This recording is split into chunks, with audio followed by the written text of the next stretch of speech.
అందరికీ నమస్తే. మాది రాజన్న సిరిసిల్ల జిల్లా వేములవాడ దక్షిణ కాశీగా పేరుగాంచిన వేములవాడ రాజరాజేశ్వర దేవస్థానం యొక్క స్థానికులం మేము. మాకు ఈరోజు ఈ ప్రభుత్వం గుడి పనులు ప్రారంభించినందుకు ధన్యవాదాలు తెలియజేస్తూ, ఈ యొక్క ప్రభుత్వానికి ఇక్కడున్న నాయకులకు నా యొక్క చిన్న కోరిక ఏంటంటే, మీరు గుడి ఫస్ట్ మొదలుగా ఏం చేసిరంటే రోడ్డు విస్తీర్ణ పనుల భాగంగా రోడ్ల పక్కపంటున్న ఇండ్లను బిల్డింగ్లను మొత్తం కూల్చేసి వాళ్ళని ఫస్ట్ రోడ్ల నుంచి ఇప్పుడు షాపులు లేకుండా చేసిర్రు. సరే, ఓకే. తర్వాత రెండోది గుడి కూలగొట్టడం స్టార్ట్ చేశారు.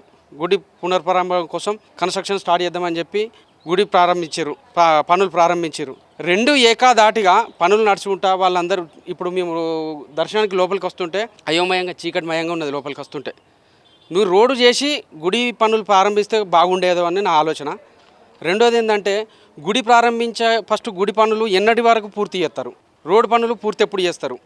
ఒక ప్రణాళిక లేకుండా ప్రజలను, ఇక్కడున్న వ్యాపారులను, ఈ చిరు వ్యాపారులు గత ఎన్నో ఏండ్ల నుంచి వెళ్ళి ఈ దేవాలయం మీద ఆధారపడ్డ బతుకులు వీళ్ళందరి వాళ్ళకి ఈరోజు మెయిన్ సీజన్ ఇది. సమ్మక్క సారక్క సీజన్లో ఈ పనులు ప్రారంభించి వాళ్ళను రోడ్ల పడేశారు. ఈరోజు మీ ఆలోచన ప్రకారం వాళ్ళను ఒక 2 నెలలు 3 నెలలు ఈ సమ్మక్క సారక్క సీజన్ అయిపోయే వరకు ఈ పనులు ప్రారంభించక ఇదే గుళ్ళే దర్శనాలు ఉంటే వీళ్ళందరూ బతుకుదురు. వీళ్ళతో పాటు ఎప్పుడు కూడా ఎన్నడూ లేని 100 సంవత్సరాల నుంచి లేని రాజన్న దర్శనం లేనిది సమ్మక్క సారక్క దర్శనానికి వెళ్ళేవారు కాదు ఎవరు. అలాంటిది ఈరోజు రాజన్న దర్శనం లేకుండా సమ్మక్క సారక్కకు వెళ్ళబడడం జరుగుతుంది.